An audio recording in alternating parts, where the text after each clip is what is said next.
On the shores of the Ionian Sea is an island called Scorpius. This island, and everything on it, once belonged to a very rich man.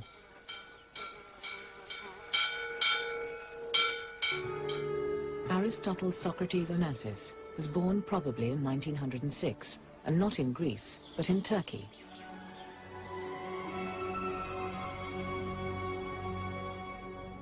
His father was a tobacco trader who became head of the stock exchange in Smyrna.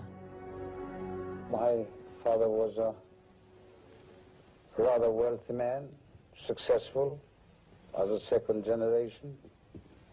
We were doing very well, but the First World War finished up with all that. Half of the family was slaughtered. In 1922, the Turks began a ruthless ethnic cleansing. The Greeks who had lived in Asia Minor since the age of Homer were driven from their villages. The government announced that it was no longer a capital offense to kill a Christian. Hot on their heels came the Turkish army. When the army entered Smyrna, it put the city to sword and fire. As the Onassis family fled in small boats, a Turkish soldier tried to drag away his sister, and a much-loved cousin disappeared. The horror of Smyrna. A young boy in a small boat, seeing the slaughter, seeing this horror around him. And I think that this was really the fact who changed the whole life of Onassis. The Onassis family in Smyrna suddenly met with a disaster. His uncle Alexander was hanged by the Turks. When they reached Greece, they were paupers. They lost all their money. No longer a rich man's son, Onassis found himself on the breadline.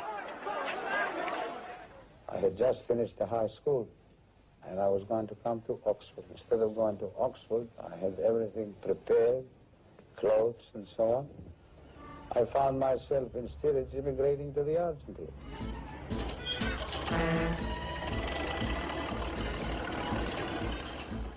Onassis disembarked with barely $100 in his pocket.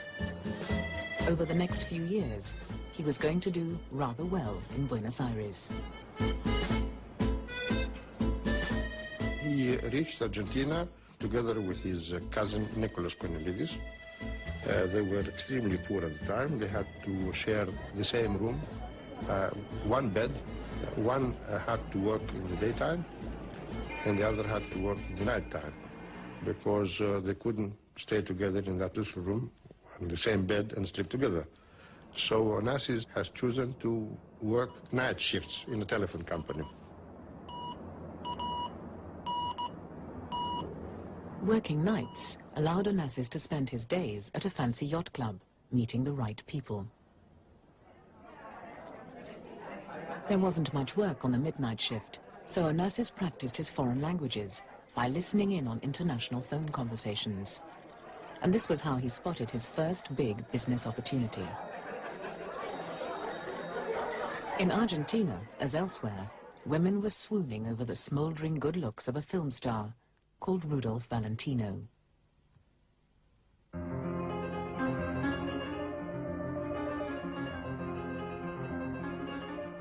Valentino's hit movies The Sheik and its sequel, The Son of the Sheik, had caused a mania for everything to do with the exotic Middle East.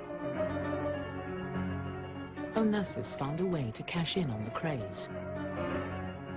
What gave him the idea was Valentino's way with a cigarette.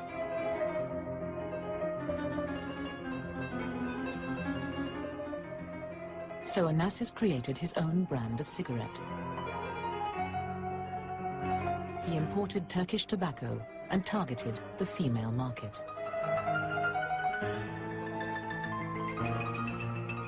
He began to meet with success. And that is the source of his first money. And it's not a coincidence that he has chosen tobacco as the commodity to trade in. His father worked in this field. By his mid-20s, Onassis had made his first million. Onassis started on the tobacco business, as you know, and then having the intuition towards shipping as a Greek, he turned to the shipping business. Greeks, since many thousand years ago, they were attached with the sea and attracted by the sea. So there is a long history between the Greeks and the sea. In the 1800s, the Greeks had only wooden boats for island trading. Today they have the biggest merchant navy in the world. In the 1890s, they began to buy rusty old British tramp steamers. They crewed them with sons and nephews, worked them hard, and made money. Soon, tiny island communities spawned dozens of millionaires. Onassis was obsessed with the desire to be a ship owner. Onassis was a practical man, and he knew that if he wanted to be in the shipping business, he had to learn. And he was not ashamed of learning. Up until his death, he wanted to learn. London was and is the most important shipping centre in the world. For hundreds of years, much of the city's wealth has come from brokering, chartering, shipping, and shipping insurance.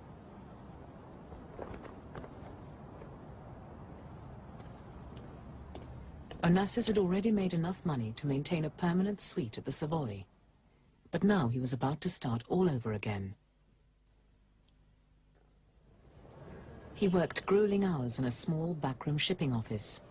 He learned how to risk his money in a risky business, one where almost daily freight rates soar and plunge on the trading floor of the Baltic Exchange. I'm a Greek ship owner, and my father was a Greek ship owner. And you have to know, it's just like poker, when to get out and when to go in. And, you know, shipping is a tremendously gambling thing. It's timing. You cannot be afraid to lose. If you're afraid to lose, you can't make money because the ship gets old. Onassis was ambitious and never lacked nerve. Funny enough, all these ship owners are aggressive like that. But not too aggressive, because the too aggressive people make one or two good decisions, and then they go broke. In the years of depression, he was told that there were a couple of ships laid up, and he could buy them for a song at the time. Of course, nobody knew what he was going to do with the ships. And I suspect that he did not know either. So he risked his money, he bought the ships. 10 Canadian cargo ships were going cheap. Onassis bargained hard, paid cash, and bought 6 with his own money.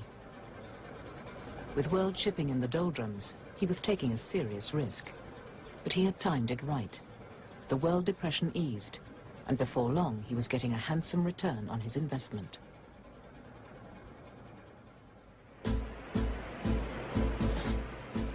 The proud young shipowner could well afford a state cabin on the liner Augustus, bound from Buenos Aires to Genoa. On board, he noticed an attractive older woman. She was a sophisticated divorcee called Ingeborg Dedichen. Before long, a shipboard romance blossomed.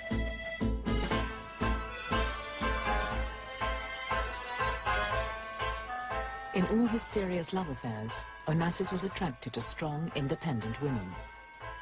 Throughout the 30s, he and Inge traveled everywhere together. The wealthy daughter of a Scandinavian shipping magnate, she opened doors for him. In 1938, a Swedish shipyard launched the Aristotle. She was the first ship Onassis had built.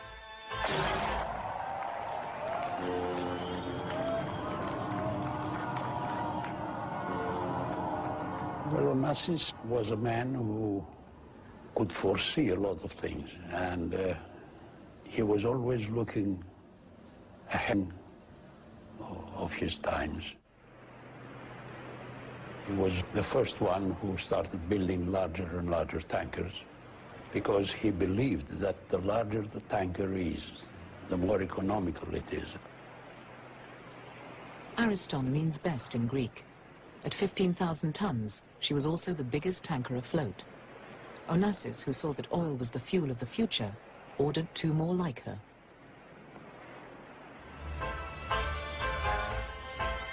The Ariston's maiden voyage was cause for celebration. A party of friends joined the ship. She was the first tanker to have a swimming pool.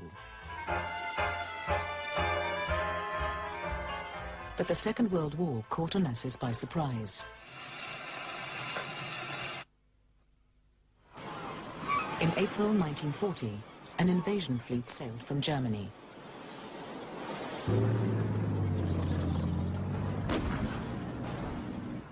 The Nazi war machine rolled over Denmark and Norway.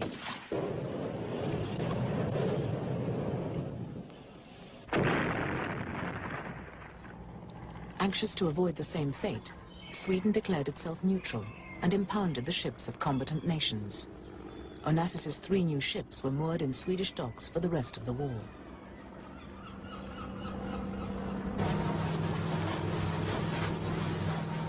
Onassis may not have had a good war, but he had a good time. In Hollywood and New York, he mixed pleasure with business.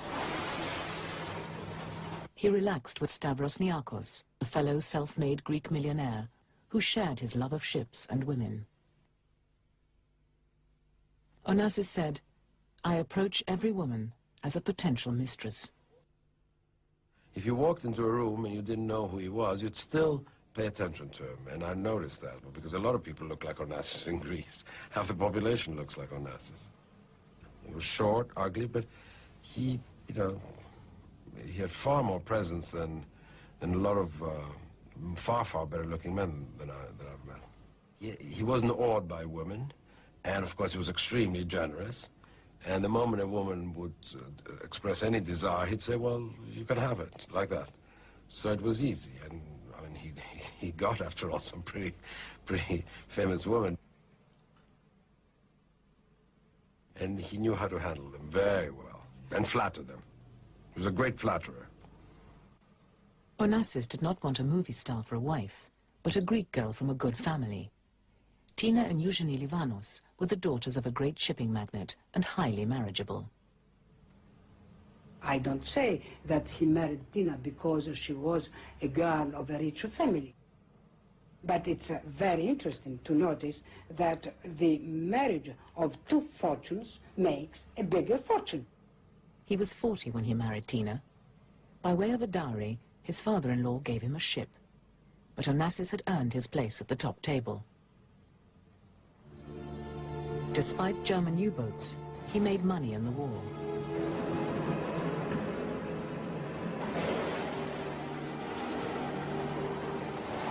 A ship chartered to the Allies earned $250,000 a year.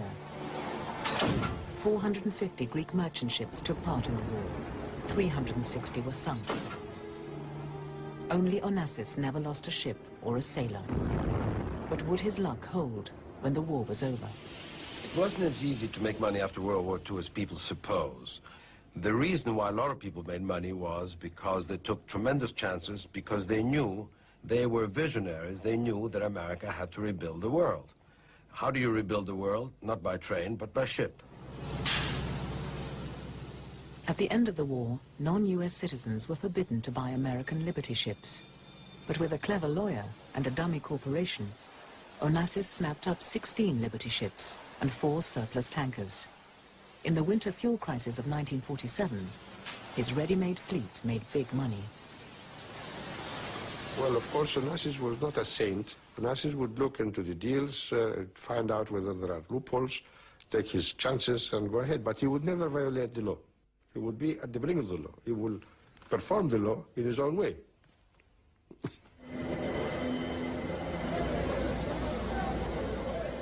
In the shipyards of post-war Germany, Onassis saw his chance for a bigger and even bolder gamble.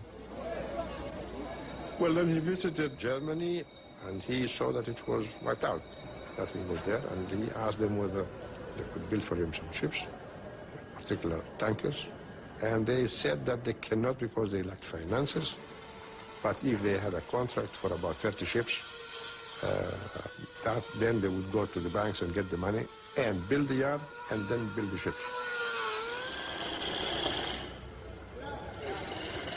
And this is exactly what he did.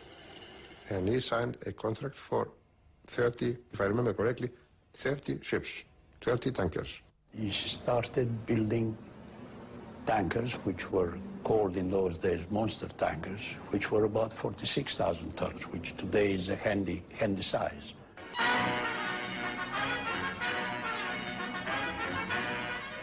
Festtag im Hamburger Hafen. 50.000 Menschen kamen zu den Howaldswerken und sahen den Stapellauf des größten Tankers der Welt, der Aristotle Onassis. He named this monster tanker after his wife. His daughter Christina broke the champagne, and his son Alexander pressed the button that sent her down the slipway.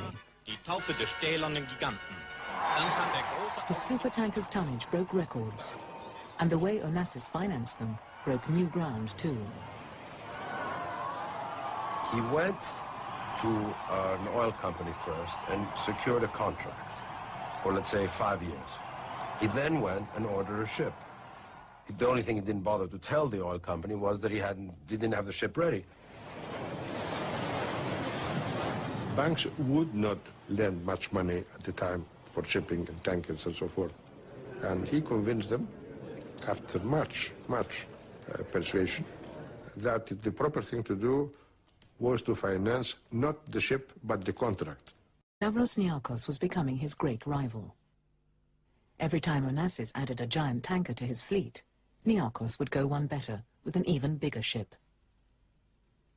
He's a 47,000-ton oil tanker christened Stavros Niarchos, after the 8-month-old son of Mr. Stavros Niarchos, the Greek controller of the greatest ever tanker fleet. World Grandeur is a 39,000-ton capacity tanker, and with 2 more like it, which are launched later, it increases the fleet of the Hellene Magnet to 29 ships. Named the Evgenia Niarchos, the turbine-driven tanker, over 47,000 tons deadweight, is the sister ship of the Spiros Niarchos, still the world's largest single-purpose oil tanker. Ironically, Stavros Niarchos had married Tina's sister, Eugenie, so the great rivals were brothers-in-law. Onassis and Niarchos did have a rivalry, and it was a normal one. They were both the 2 biggest ship owners among the Greeks. They both had about the same amount of ships and the same amount of wealth. There was a certain competition there, of course there was, and there was a rivalry, and maybe even there was some animosity. In fact, there was. In 1953, Onassis set up home in the south of France, where he leased an elegant chateau. Here, he and Tina enjoyed the good life.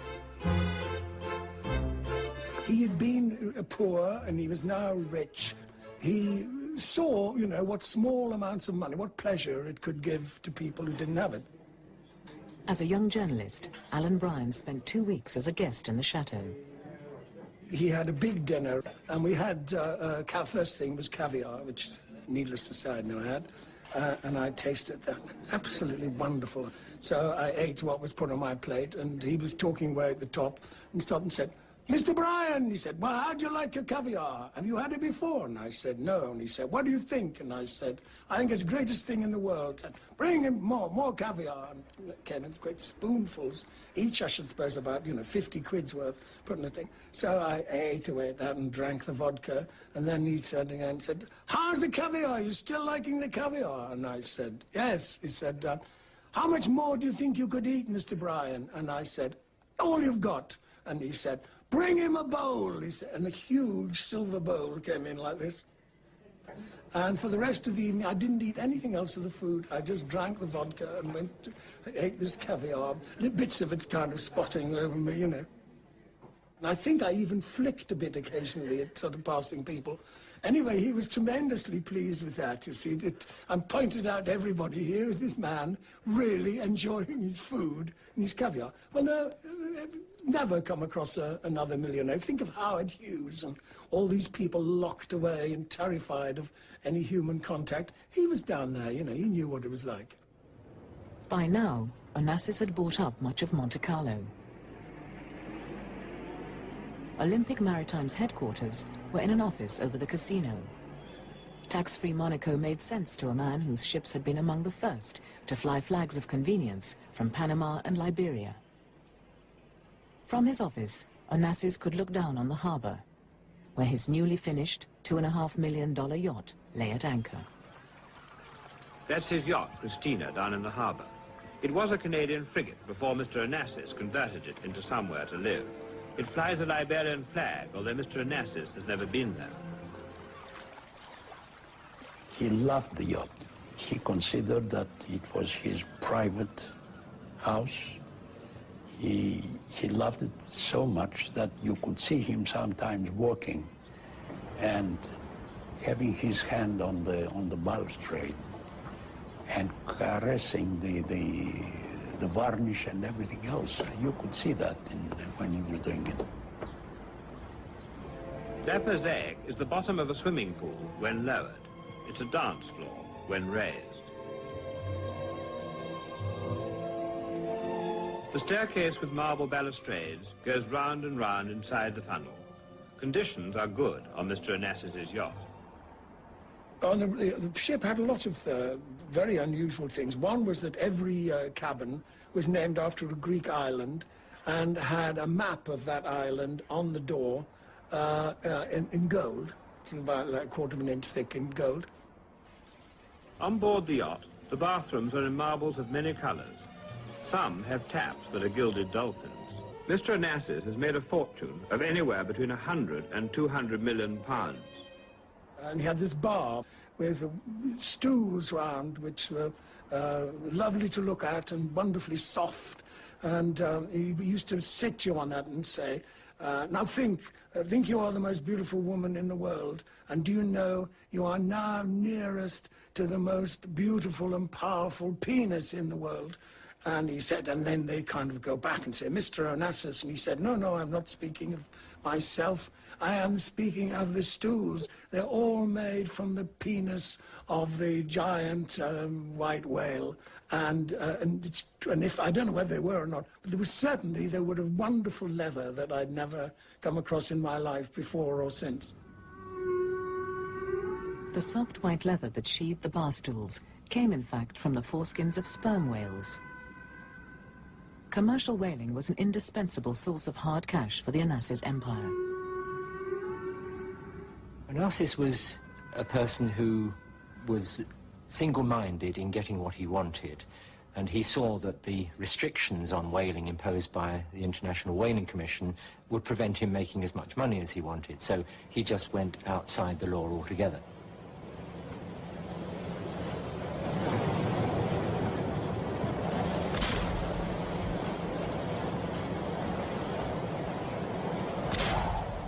Onassis had absolute disregard for any kind of rule. The whales that he took were any kind that came in front of his boats. If they were whales that were supposed to be protected because they were smaller than the legal minimum size, it made no difference. For example, when he was whaling off the coast of Peru, it was worked out that something like 96% of the sperm whales he took were undersized. This terrible damage to whale stocks did not concern Onassis. He once said, "The rules are, there are no rules." To evade quotas, he registered his whale catchers in Panama, which had not signed the whaling treaty. I went down and went into the office in Monte Carlo. Then he said, "Now, tell me, what do the British people really think about me, the top people in the oil business and these sort of things?" And I said, "You really want to know, Mr. Onassis?" And he said, "Yes." I said, "Well, I'll tell you." He said, "1 minute. Nigel, you are my guest in Monte Carlo. I don't want you to be embarrassed. First of all, I'll tell you what they think about me." So I said, "Well, that'll be a big relief, Mr. Onassis. Yes, you tell me." He said, "They think I'm a Greek shit with too much money, don't they?" And roared with laughter. And I said, "You're absolutely right." He had a luxury yacht, a fleet of tankers, and enormous wealth. And yet he remained at heart, the refugee from Smyrna.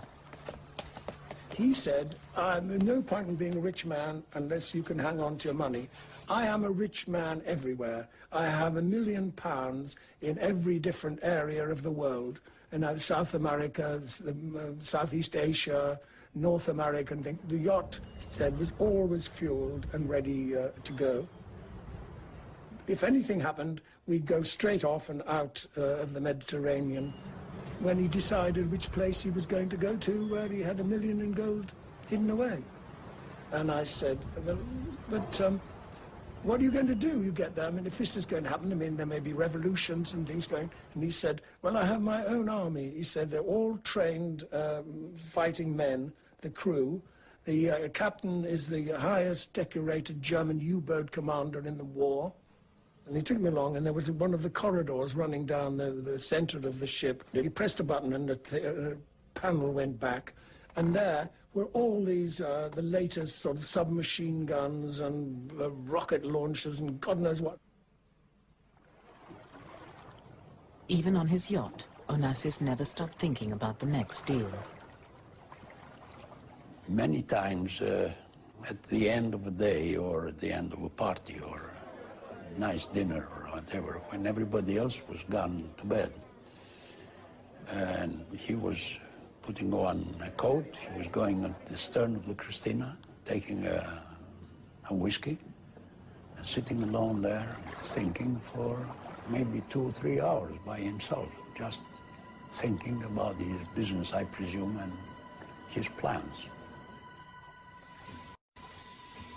In 1953, Onassis devised a plan so audacious that it threatened to turn the multinational oil industry on its head. He found out that he was in conflict with the policy of the oil companies, the major oil companies, the Seven Sisters, because they would build their own ships and they would only charter independent carriers from time to time. As he wrote once in a letter, he felt like a taxi driver who saw that all his customers would buy their own cars. So he wanted a piece of the cake.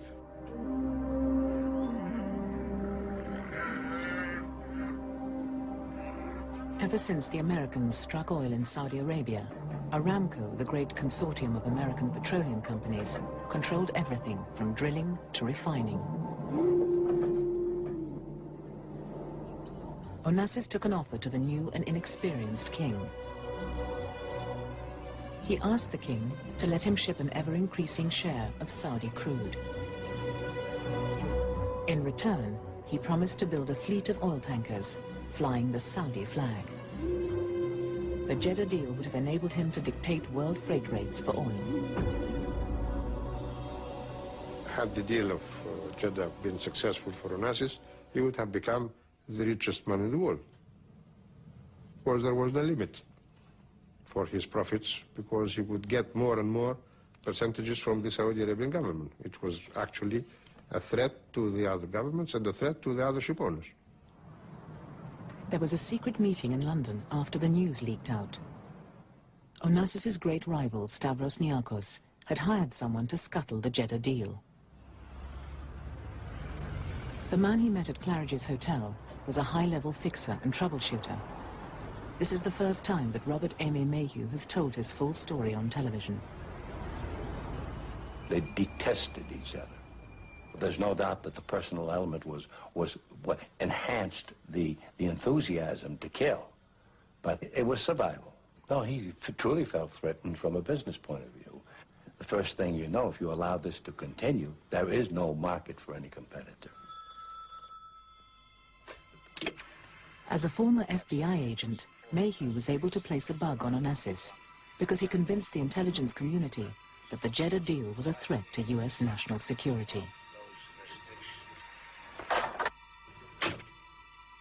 It just happened that a week before I was hired by Niarchos, CIA had placed me on a monthly retainer to handle sensitive assignments for them. As a consequence, now we really had a built-in ally. They made their communications system available to me throughout the world. And we made life for Mr. Onassis more difficult. To put it mildly. To put it mildly.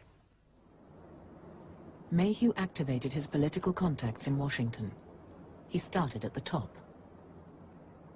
What happened is that we were able to have an appointment with the Vice President of the United States, Mr. Nixon was vice president at the time, and he immediately recognized that this is something that should be immediately presented to the National Security Council.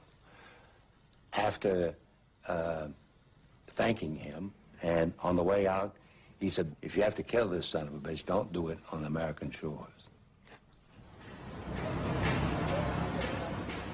Mayhew struck his next blow at a shipyard in Germany. Well, the first supertanker that was being built specifically for this deal was at Hamburg, and it was to be named after the king, the then king. And we realized that we could never stop the agreement if that first shipment was allowed to take place. And as a consequence, in a fight for time, we managed to organize a strike at the shipyard in Hamburg. You organized it? I did through some of my operators, and also with the help of CIA. Despite everything, Onassis finished his ship. He even invited American oil executives to attend her launch. Onassis knew that if they refused his invitation, it would be an insult to the Saudi king, after whom the ship was named. Mayhew devised a new means of attack. We felt quite sure that his financial structure was very, very weak, and that if we could cause him a major problem, that his whole house of cards would collapse.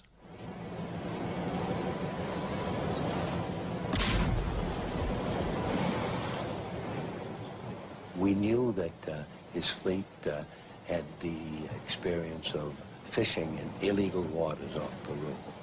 As a consequence, we made arrangements with the Peruvian government to seize his fleet. They sent out ships, they sent out an aircraft which actually bombed around the factory ship. They certainly strafed it with machine gun fire, and they forced the boat back into harbour with the catchers.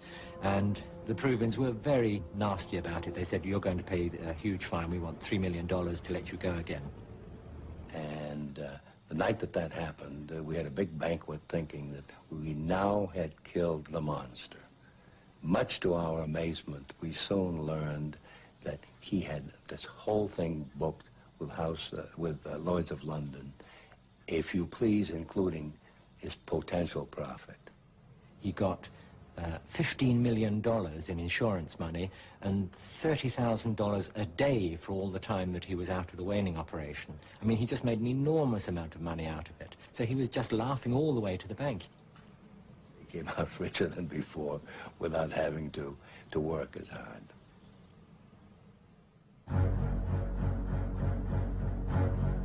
In the end, a Swiss court ruled in favor of the big oil companies.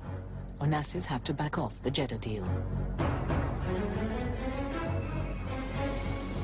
By then, big oil had almost brought him to his knees. The American oil companies they're no angels. They're far more unscrupulous than any Greek ship, whatever it was. They went after him. Why would they allow Onassis to make all the profits with the Arabs when they were doing it themselves? They had ships too, and they were afraid that Onassis might up the freights of his ships when they were carrying their oil, which was coming to them. Well, they all gang together in a concerted effort to frustrate the deal, politically, financially, and otherwise. First of all, they would not charter the ships. The Onassis fleet was boycotted. Secondly, they would look into the charter parties which were in existence for loopholes in order to frustrate and jeopardize the deal. And also by protesting to the Saudi government and doing a big fuss.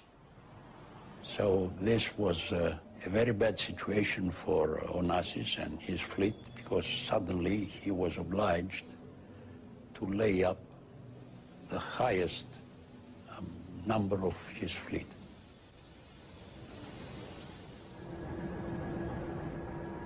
As his rivals snapped up the charter contracts he had lost, Onassis began talking to his bankers. Then help came from an unexpected quarter. Riding a new crest of popularity is President Gamal Abdel Nasser, Egypt's clever, ambitious strongman. In Suez, he has created a crisis and an emotional weapon to stir the passions of 23 million Egyptians. Gamal Abdel Nasser had nationalized the Suez Canal, the vital waterway for the world's oil tankers. Believing their national interests were at stake, Britain and France went to war.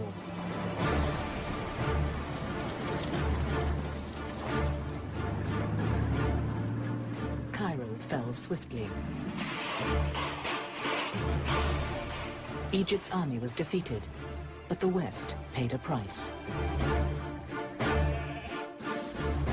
Sunken ships blocked the canal, so Middle Eastern oil had to travel round the Cape, twice as far. Twice as many oil tankers were now needed. Only one man had a fleet of ships with not enough to do, and he was Aristotle Onassis. When the Suez Canal closed down, we had a 65,000-ton tanker which made one trip from Persian Gulf to UK or Northern Europe and earned $6.5 million. It had only cost $4 million to build the ship. Freight rates shot up more than 1,000%, and within 6 months, he was $80 million richer. In business terms, he never looked back. He knew how to weather the storms of economic boom and bust. His fleet made money when there were wars in the Middle East, and rode out the oil embargoes of the 70s. To the very end, he was never to lose his flair for business.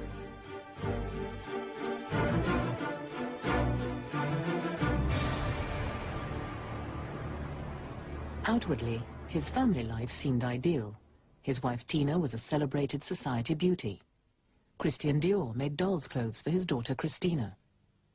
She and her brother Alexander had everything they wanted, except for one thing: the company of their father. I mean, they had the most tremendous toys. I mean, I remember Alexander had a small racing car, and everybody, including Onassis, had to be careful because it might come out of nowhere roaring at you, and you had to jump into the shrubbery.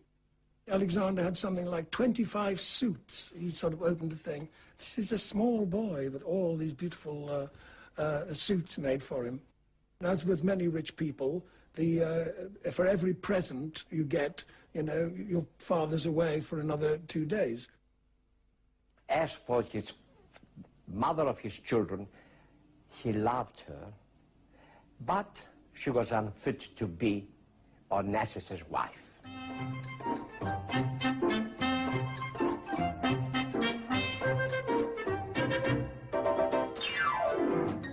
Tina was too busy with herself than with her family. She never had the time for her children.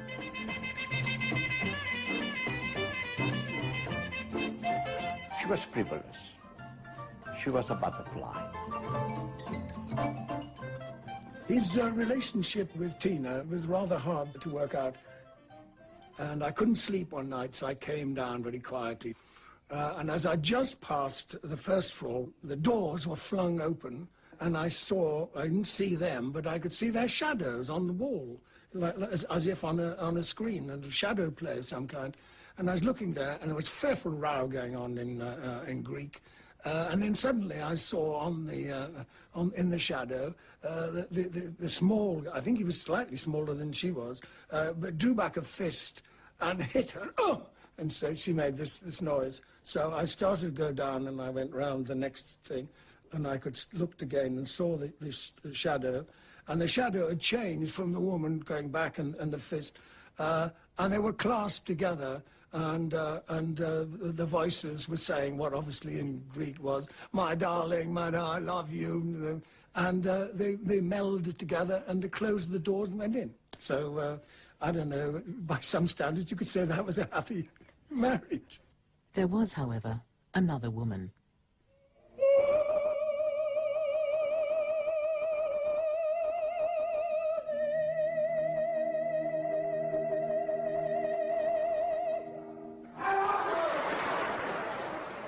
Maria Callas was the most famous diva in the world.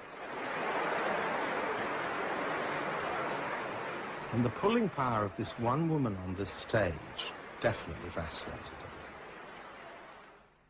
Well, first of all, he devised the idea, obviously, of saying to his wife, let's invite the Callas and her husband, Meneghini, on the Christina, because she tried to resist going. And the husband sort of said, well, you do need a break. And that seduced her into it. Onassis never has been connected with art because you know that he had some very bad experience about the collecting paintings. Therefore, collecting some people like Callas, it was much more important than having some paintings of good masters. Onassis had always cultivated the company of celebrities, like Sir Winston Churchill. But Maria Callas was something different. He was definitely drawn by La Callas, but the person he seduced was Maria, the woman. Then what did she see in Onassis? Well, when Greek meets Greek, boomf, you know. It was a bit too much. I mean, he brought the mistress right on the boat, which is par for a Greek marriage. Didn't shock me at all. It didn't shock my father. And my father did it all his life, that. But my mother wasn't Tina. Tina took umbrage and she left. Onassis and Callas, the two most famous Greeks in the world, were for a time the two most famous lovers in the world. Tina's second husband was Sonny Blandford, the future Duke of Marlborough. Then, after her sister died, she became the fourth, Mrs. Stavros Niarchos. Legal difficulties prevented Callas getting a divorce. When they were removed, Onassis seemed delighted. So I said, we were kidding. He said, well, you have become a signorina now. I said, you won't be signora, you'll be signorina. So that took care of the whole problem. Though she was finally free to marry, Onassis kept her waiting in the wings. They had an argument, some sort of silly argument, and she left and went back to Paris. Well, I don't know about a woman scorned, but a man walked out on, turned the tables on her, and he sets his eyes on a form of revenge, really, in wooing Mrs. Kennedy.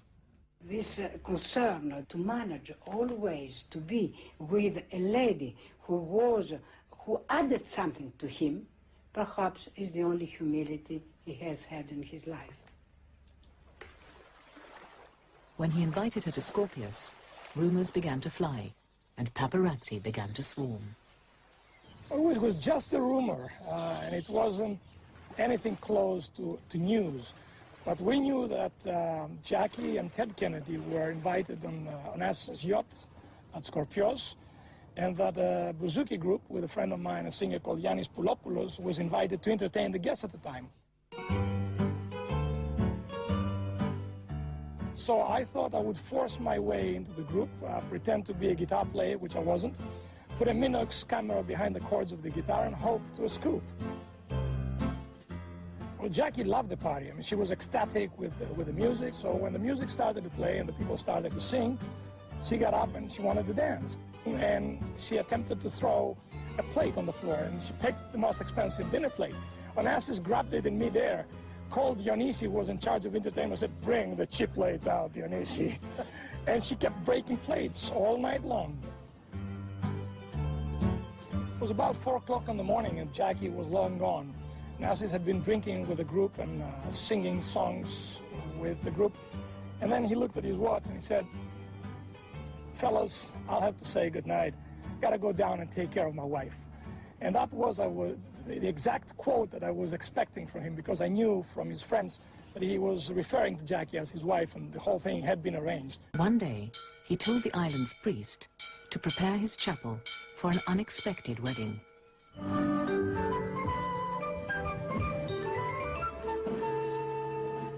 The 5-year widowhood of Jacqueline Kennedy is about to end in a way that's caught the whole world by surprise.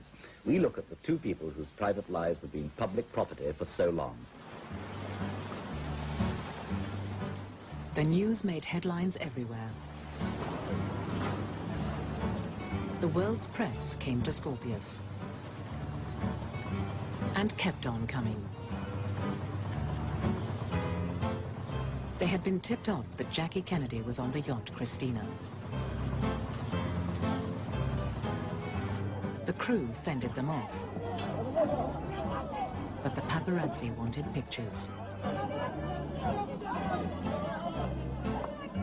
I was alone standing on the deck of Christina, and the first person who appeared was the bride herself. So I said, Mrs. Jackie, doesn't this remind you of the Spanish Armada?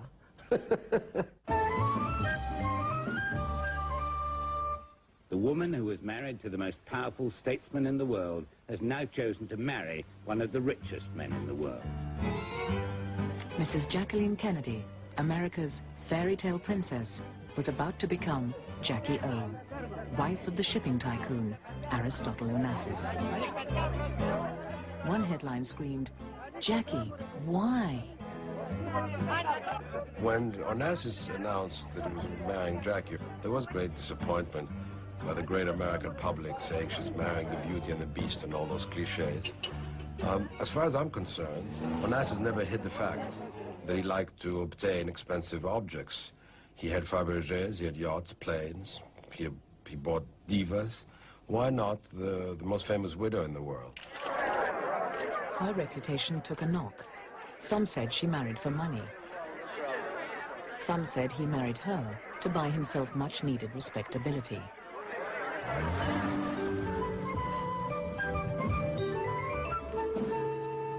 Nina McCory in Paris. I believe you know the island where they'll have their little summer place with 200 servants.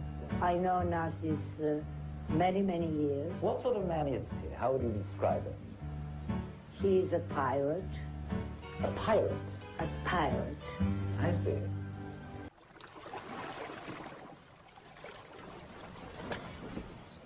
He saw in him a guy who knew how to enjoy life, how to spend his money really for that purpose. Onassis was, as I said, bigger than life. He was a contemporary Zorba the Greek. So it wasn't difficult to love him, and it wasn't difficult for Jackie to fall in love with the idea that she would be Mrs. Onassis. The proposal of Mr. A.S. Onassis... Marrying the widow of a Democratic president put Onassis under the spotlight. He was working on a massive deal with the military junta, which had imposed fascism on Greece. Ever since Smyrna, he'd been cynical about all governments and had no patience with political questions from the press. What the hell that has to do with what we are doing here? Will you tell me? Now, don't start this because I'm going. I think ever since he married Jackie, everything turned bad for him. The Greeks are very superstitious people, and a lot of them said she was the Black Widow, and I thought it was rather unfair, but I'm very superstitious myself. I certainly wouldn't want to have been in Onassis' shoes. Cracks began to show in the marriage. Onassis was horrified by Jackie's extravagance.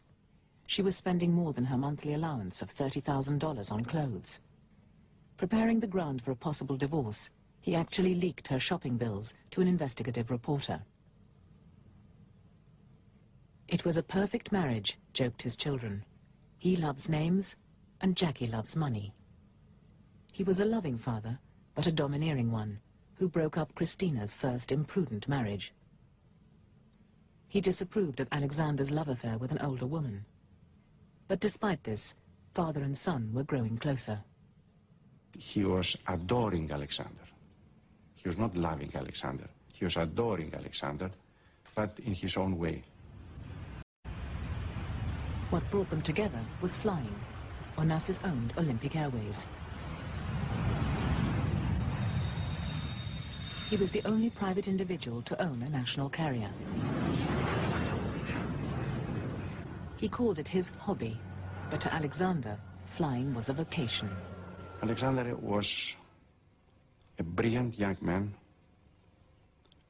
and I don't have any hesitation to say that he was born to be a pilot. He was flying amphibian aeroplanes, jets, and helicopters as well.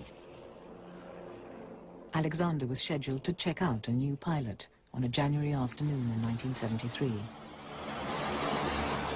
The plane had just been serviced, and he was not to know that the aileron connecting cables had somehow been reversed. On takeoff, the pilot tried to turn left. The harder he tried, the more violently the plane banked to the right.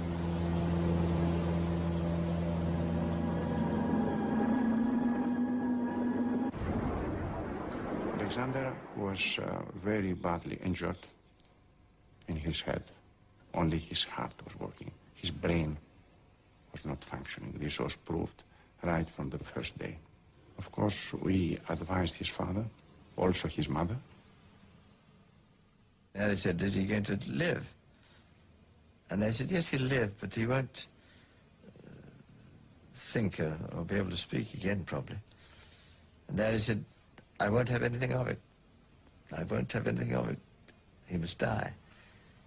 He was in oxygen for 24 hours.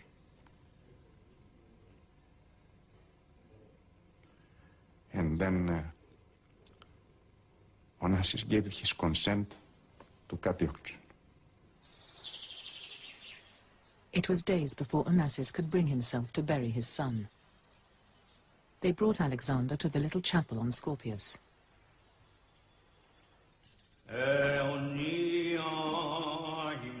Onassis often came here. He was frequently seen sitting by his son's grave for 3 and 4 hours at a time.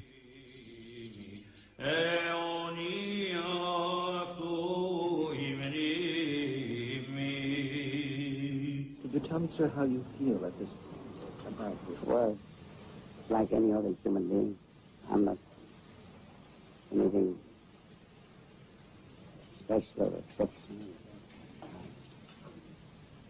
Like any father would feel. He's a nice boy. He was a promising boy and a good boy. Aristotle had died after his son had died, period. I mean, he was a living corpse, I would say. Back up with him, Paul.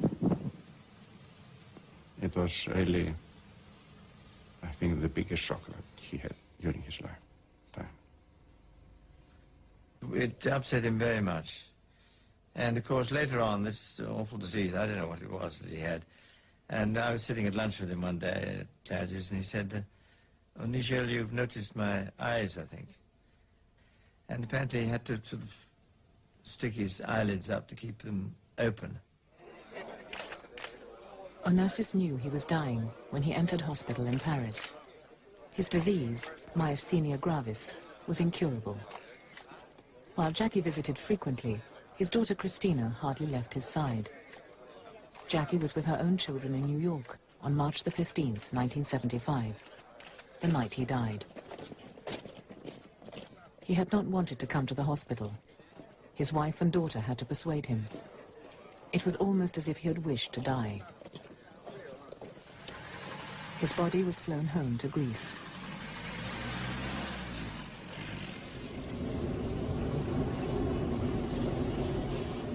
It was on a long flight some months earlier that he had written his will. In it, he left half his estate to his daughter Christina. Jackie's inheritance was limited by a prenuptial agreement. She was eventually to get $26 million. Christina had always loved her father too much and never found a man to replace him. After 4 marriages and many failed relationships, her heart weakened by diet pills, she died, aged 37. Onassis's funeral cortege passed through the little fishing village of Glyfada. The coffin had been made from one of the walnut trees that grew on his island. For the second time in this story, a flotilla of small boats crosses the water to Scorpios. Before he died, he established the Alexander Onassis Foundation in memory of his son. Each year, it distributes millions of dollars to charity, medical research, the arts, and good causes. And so the Onassis name lives on. For unlike other reputations, business fame rarely lasts long.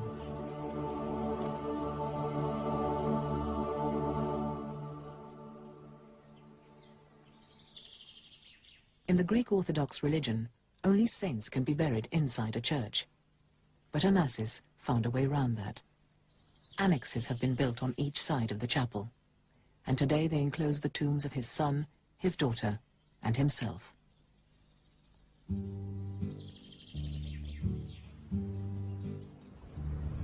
The Christina was donated to the Greek government, but for years she has been left to rust in a naval dockyard. There are not many people left, it seems, who can afford a yacht that burns 30 tons of oil a day.